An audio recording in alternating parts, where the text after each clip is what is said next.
دیکھو ایمان پر جمے رہو گے، ایمان سے ہمارا وعدہ ہے، اولیاء اللہ جو ہیں یہ انبیاء ہیں، یہ تمہارے سر کے تاج ہیں، اس لیے کہ یہ اللہ کی بندگی کی انتہا ہے۔ ان کا نمونہ اپنے سامنے رکھنا، ان کے راستے پر چلنا، ان کی تعریفیں اور گن گانا، لیکن دیکھنا کہیں ان کو اللہ کے ساتھ ذات میں شریک کر کے یہ نہ کہنے لگنا کہ اللہ نور کا ہے، اللہ تو فرماتا ہے میری کوئی مثال نہیں، نور کو تو میں نے بنایا ہے، اور تم ان کو بھی نور کا بنا کر اللہ کی ذات کا ٹکڑا بنا دو، جیسے یہودیوں نے حضرت عزیر کو اللہ کا بیٹا بنایا اور عیسائیوں نے حضرت عیسیٰ کو اور فرشتوں کو اللہ کی بیٹیاں بنا دیا۔ آج یہی امت ہے کہ آج اس کے یہاں قرآن فرمائے کہ اللہ کی کوئی مثال نہیں ہے، اللہ کی ساری مخلوق ہے۔ آج اللہ کو نور کا بنایا گیا، جو اللہ فرماتا ہے بجعلنا الظلمات والنور، ہم نے نور اور تاریکی کو تو پیدا کیا ہے، یہ ہماری مخلوق ہے۔ اور آج اللہ کے نبی صلی اللہ علیہ وسلم بھی نور کے ہو گئے، حضرت ابوبکر اور حضرت عمر بھی نور کے ہو گئے، اور پاکستان صاحب نکلے اور وہ بھی نور کے ہو گئے۔ اللہ کی ذات کی اس طرح سے ٹکڑے کر ڈالے اس امت نے۔ سب سے پہلے ظلم اللہ کے ساتھیوں کو، اور اس کے بعد پھر علم کے شریک بنائے گئے بے حساب، کسی کو آواز دی گئی مشکل کشائی، کسی کو فریاد رسی کے لیے پکارا گیا، اس اعتماد پر کہ ہم ان کو پکاریں یا ان کی نظر نیاز کریں یا ان کا دن منائیں، ان کو خبر بچے۔ اللہ نے بتایا کہ غیب کا کسی کا علم نہیں، فرشتوں کے سامنے ہم نے چیزیں لا کر ڈال دی کہ بتاؤ نام، سامنے چیزیں رکھی ہیں، لیکن علم کا یہ عالم ہے، کہتے ہیں کہ لا علم لنا الا ما علمتنا، کہ مالک ہمیں کچھ خبر نہیں۔ اولیاء کو تم نے پکارا ہے، دیکھو اصحاب کب سے بڑے اولیاء اور کون ہوں گے۔ 309 سال کے بعد جب ہم نے ان کو جگایا ہے، ان سے دریافت کیا ہے، ان آپس میں گفتگو ہوئی ہے، دو پارٹیاں بن گئی ہے کہ بھائیو ہم سوئے تو رہے ہیں یہاں پر، لیکن مدت کا تعین کرو۔ مالک قرآن میں فرماتا ہے سورہ احقاف میں کہ ایک گروہ نے کہا کہ شاید ایک دن سوئے ہو، دوسرے نے کہا کہ نہیں ایک دن سے بھی کم عرصہ گزرا ہے۔ تو مالک نے فرمایا ایک ولی اللہ، اور ایسے ولی اللہ جنہوں نے اپنی جوانیوں کو تج دیا ہے ایمان کے لیے، غاروں میں پناہ لی ہے، لیکن 309 سال کے بعد ان کو یہ خبر نہیں ہے کہ کتنے دنوں ہم نیند کی کیفیت میں رہے ہیں۔ اور تمہارا عالم یہ ہے کہ اولیاء اللہ کو تم زمین کے اندر دفنانے کے بعد پھر قبر کو پختہ کرتے ہو، کلش لگاتے ہو، عمارت بنانے کے بعد مجاور بن کر، پھر حج کی طرح سے ان کا عرس منانے کے بعد پھر ان کی پکاریں ہوتی ہیں اور دنیا ٹوٹ پڑتی ہے، باز مانگتی بھی ہے، پھیرے بھی لگاتی ہے، سجدے بھی ہے، اور اس کے بعد مناجتیں اور دور سب کچھ ہے وہاں پر۔ اس میں بھی آپ دیکھتے ہیں کہ ہر طرح کی امت نے شریک ٹھہرایا ہے۔ اور عملی شرک یہ ہے کہ اللہ نے مال دیا ہے، اللہ نے جان دی ہے، اللہ کے سامنے سے جھکنا چاہیے۔ یہ آج قبروں رازدانوں کے سامنے بھی جھکتی ہے۔ یہ مرید ہے، پیر کی پابوسی بھی کرتا ہے اللہ کا بندہ۔ اللہ رحمت فرمائے تو آج اس کا حال ہے اس امت کے افراد کا کہ یہ غیر اللہ کی نظر و نیاز کر کے ثابت کرتے ہیں کہ احسان انہوں نے کیا ہے، شکر گزاری ان کی لازم ہے، اللہ کا اس میں کوئی حق نہیں ہے۔ تو اب یہ بتائیے کہ ہر طرف سے جب یہ آوازیں اٹھے اور ایک مالک کے ساتھ یہ ظلم ہونے لگے تو پروردگار کی رحمت آخر کیسے برسے اس وقت؟ انگارے آسمان سے کیوں نہ اترے ہیں اور یہ زمین لاوا بن کر کیوں نہ چمٹ جائے؟ تو حقیقت یہ ہے، اس سے انکار کا موقع نہیں ہے۔ لوگ آج خوش فہمی میں اگر زندگی گزار رہے ہیں کہ ہم محبت کرتے ہیں اللہ کے نبی صلی اللہ علیہ وسلم سے، تو ایمان کے بغیر اگر محبت بھی ہو تو اللہ فرماتا ہے اس کی کوئی قیمت نہیں ہے۔ آخر ابو طالب سے زیادہ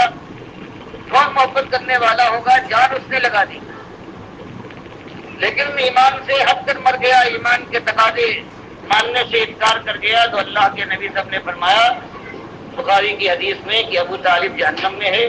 یہ اور بات کہ سب سے کم اس کو عذاب دیا جا رہا ہے، پیر میں اس کے ایک جوتی پہنائی گئی ہے، پیروں میں ایک ایک جوتی پہنائی گئی ہے، اور پہنائی جب قائم رہے گی۔ ابھی جو لوگ ہیں صبح شام ان پر عذاب ہوتا ہے، قیامت آنے کے بعد جب فیصلہ ہو جائے گا تو مالک فرمائے گا کہ ادخلوا علی فرعون اشد العذاب، جیسے فرعونی داخل ہوں گے ویسے یہ ابو طالب کا بھی یہ حال بخاری کی حدیث میں ہے کہ داخل کر دیا جائے گا، پیر میں 2 جوتیاں ہوں گی ہاتھ کی، اور اس کی گرمی کا یہ حال ہوگا کہ دماغ کا بھیجا کھول رہا ہوگا۔ وہ سمجھتا ہوگا کہ سب سے زیادہ عذاب مجھ پر ہو رہا ہے، حالانکہ یہ سب سے کم عذاب ہوگا جو ابو طالب کو دیا جائے گا، اس لیے کہ اس نے جان لگائی تھی، اللہ کے نبی صلی اللہ علیہ وسلم کا ساتھ دیا تھا، لیکن ایمان لانے سے انکار کر دیا۔ تو بتایا گیا کہ محبت وہ محبت صحیح معنوں میں اللہ کے یہاں قابل اعتبار ہے کہ جو ایمان کے ساتھ محبت ہو،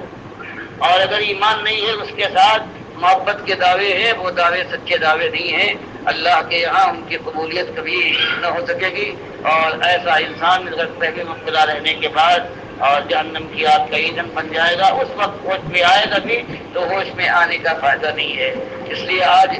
آپ ہر جگہ دیکھ رہے ہیں کہ ایمان کی بجائے اکثریت کا عالم یہ ہے کہ اللہ کی پکاروں کی بجائے غیر اللہ کی پکاریں ہیں۔ بدعت کا یہ عالم ہے کہ اللہ کے نبی صلی اللہ علیہ وسلم نے اپنے دونوں مؤذنوں کو مسجد نبی کے، ایک کا نام بلال حبشی رضی اللہ تعالیٰ عنہ ہے، دوسرے کا عبداللہ ابن ام مکتوم جو نابینا تھے، ان کو حکم دیا کہ اذان پکارو نماز کے لیے اور اللہ اکبر سے شروع کرو، اور یہ بھی سکھایا کہ میرا نام سنو تو اللہم صلی علی محمد، میرے لیے اللہ سے دعا کرو کہ رحمت فرما محمد صلی اللہ علیہ وسلم پر جو تیرے بندے اور رسول تھے، تاکہ ایک طرف جو میرا احسان ہے تمہارے اوپر اس کا کچھ تھوڑا بہت حق ادا ہو، اور دوسری بات یہ ہے کہ تمہارا ماتھا بالکل ٹھنکے، اور جب تم دعا کرو اپنے نبی صلی اللہ علیہ وسلم کے لیے اللہ سے تو فوراً سمجھ جاؤ کہ اگر اللہ کے نبی صلی اللہ علیہ وسلم اللہ کی ذات کے ساتھ شریک ہوتے جیسے عیسائیوں نے اور یہودیوں نے شریک ٹھہرایا ہے تو ہم ان کے لیے دعا کیوں کرتے اور وہ ہم سے کیوں کہہ جاتے کہ میرا نام آ جائے تو میرے لیے دعا کرو اور اللہم صلی کہہ کے اللہ سے میرے حق کے اندر رحمت کی طلب کرو۔ تو یہ اللہ کے یہ بدعتیں آج اللہ کے نبی صلی اللہ علیہ وسلم نے یہ بتا دیا، اور بتا دیا کہ جو تمہارے لیے خیر کی چیز تھی وہ میں بتا گیا، اور جو تمہارے لیے خیر کی چیز نہیں تھی اس سے میں نے آشنا کر دیا تاکہ کرنے کی چیز ہے اسے کرو، اور جس سے اجتناب کرنا ہے وہ تم اجتناب کر کے بچ جاؤ۔ اللہ نے فرما دیا الیوم اکملت لکم دینکم واتممت علیکم نعمتی، جب یہ وقت آ گیا ہے کہ تمہارے اوپر ہم نے نعمتوں کا اتمام کر دیا ہے اور اس دین کو تمہارے لیے اپنی رضا کا ایک ذریعہ سمجھ کر تمہارے لیے مقرر کر دیا ہے، اللہ نے یہ بتا دیا، اور اللہ کے نبی صلی اللہ علیہ وسلم نے یہ فرما دیا کہ جو تمہارے حق میں تھی وہ میں نے بات بتا دی، جس سے میں نے منع کرنا تھا وہ میں نے تم کو ہوشیار کر کے روک دیا اس سے۔ اور اب آپ دیکھیے کہ شرک کا معاملہ تو ہر جگہ ہے ہی، لیکن بدعت کا انداز دیکھیے کہ ایمان کے بعد سب سے قیمتی جو متاع ہے، جو عمل ہے، وہ نماز کا ہے۔ اللہ کے نبی صاحب نے بتایا، اور دونوں آپ کے مؤذن حضرت بلال اور حضرت عبداللہ ابن مکتوم، اور مکے میں جن کو آپ نے مؤذن بنایا تھا مسجد حرام کا حضرت ابو محذورہ، اور حضرت سعد تھے خدا کی جو سب سے پہلی مسجد آپ ہجرت کر کے آئے ہیں بنو عمرو بن العوف، مدینے سے باہر جو عالیہ کی آبادی تھی وہاں بنائی ہے، ان کا انداز یہ تھا کہ نماز کے لیے اذان دیتے تھے اور اللہ اکبر سے شروع کرتے تھے، درود السلام کا معاملہ نہیں ہے۔ اور اگر آج اس کو کسی نے شروع کرنے کے بعد یہ کہا ہے کہ آخر اس میں حد کیا ہے، گویا یہی بات تو کہہ رہا ہے یہ کوئی مناسب بات ہے، اور اللہ کے نبی صلی اللہ علیہ وسلم کو خبر نہ ہو سکی، حالانکہ وہ ثواب کتنے شاید تھے، صحابہ کو پتہ نہ چلا۔ اور یہ ہم نے ایک اچھی بات ایجاد کی ہے جو نبی صلی اللہ علیہ وسلم کو معلوم نہیں تھی، اگر غور فرمائیے تو کس حد تک یہ توہین ہے اللہ کے نبی صلی اللہ علیہ وسلم۔ اگر کہا جائے اس میں حج کیا ہے تو اس کے لیے جو ترمذی روایت لائے ہیں کہ عبداللہ ابن عمر رضی اللہ تعالیٰ عنہ بیٹھے ہوئے تھے، ایک صاحب کو چھینک آئی، انہوں نے کہا الحمدللہ والسلام علی رسول اللہ، کہ الحمدللہ سلام ہو رسول اللہ صلی اللہ علیہ وسلم پر۔ اور عبداللہ ابن عمر نے کہا کہ اس کی آگے یہ بھی تو کہا کہ والا ابھی کا امک کا غصے کے ساتھ کہ سلامتی ہو میرے باپ کے اوپر بھی میری ماں کے اوپر بھی، اس غصے کے انداز سے وہ کھٹک گئے، اور انہوں نے کہا کہ شیخ مجھ سے کیا غلطی ہوئی، میں نے کوئی بری بات تو نہیں کی، میں تو کہا الحمدللہ والسلام علیہ السلام کہا ہے۔ تو انہوں نے کہا ٹھیک ہے ہم سلام بھی کرتے تھے، موقع تھے، لیکن اللہ کے نبی صلی اللہ علیہ وسلم نے جب کو چھینک کے موقع پر یہ کہا ہے الحمدللہ السلام نہیں بتایا ہے، اس لیے مجھے غصہ آیا ہے۔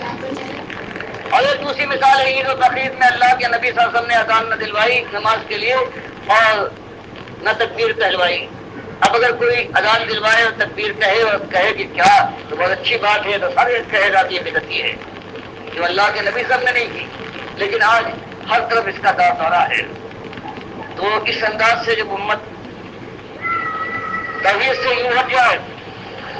سنت کے ساتھ یہ سلوک کرے اور آخرت کی بجائے خالص دنیا کی ہو رہے،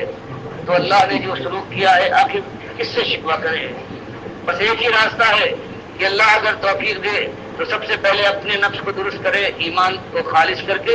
سنت کے رنگ میں رکھنے کی کوشش کریں، اللہ کے دین کی دعوت لے کر اٹھے اسی انداز سے جیسے میں نے آپ کے سامنے بیان کیا ہے کہ توحید خالص کی دعوت نبی ہر نبی اٹھاتا ہے ابتدا کے اندر اور چوٹے کھاتا ہے اپنے قوم کی.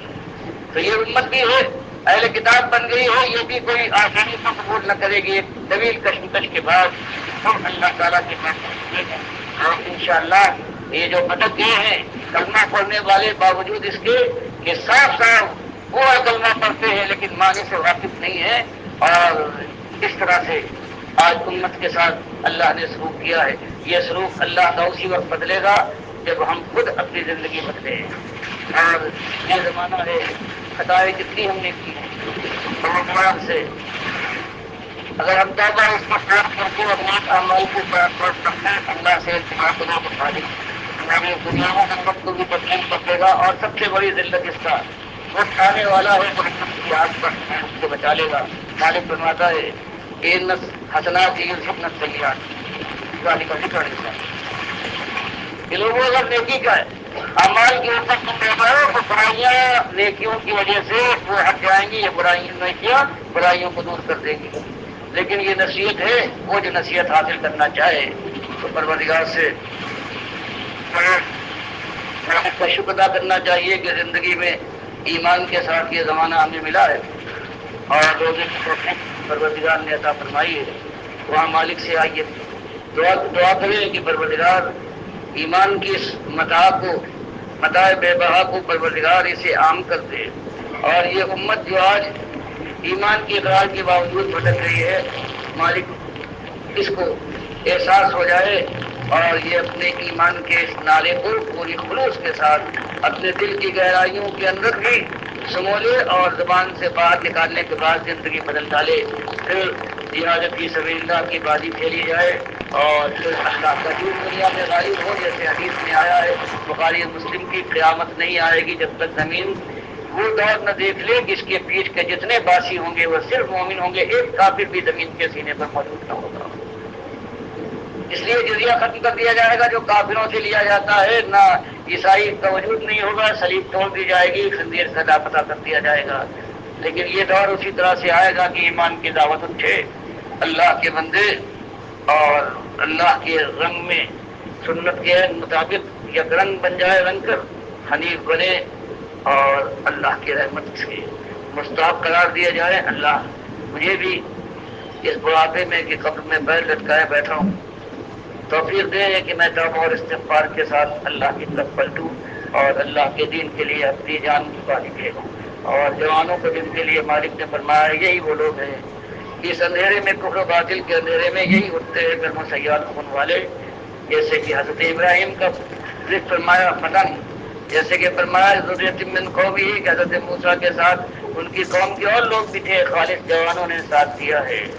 اور اسی طرح سے سورہ کہف میں فرماتا ہے کہ یہ تھے فتیۃ آمنوا بربہم فزدناہم ہدی، یہ کچھ جوان تھے. سب سے زیادہ ذمہ داری ہوتی ہے اس دعوت حق کی ان جوانوں پر کہ جو اپنی دنیا کے لیے 20 25 سال کالجوں میں اسکولوں میں دن رات ایک کر دیتے ہیں، راتوں کی نیند مشکل ہو جاتی ہے. اور کس لیے کہ 10 20 50 30 سال کے لیے تو زندگی کا معیار کچھ روٹی کا انداز کچھ کپڑوں اور لباس کی سجت میں بدل جائے گی، اس کے بعد پھر موت دوبارہ حال ہے. اس کے لیے 20 25 سال لگاتے ہیں اور جہاں ہمیشہ رہنا ہے اس کو بلائے ہوئے ہیں. کاش ان کو توفیق ملے، بولا ہوا سبق یہ یاد کریں اور دنیا کے ساتھ ساتھ اصلی کوشش کریں اللہ کے دین کا علم حاصل کر کے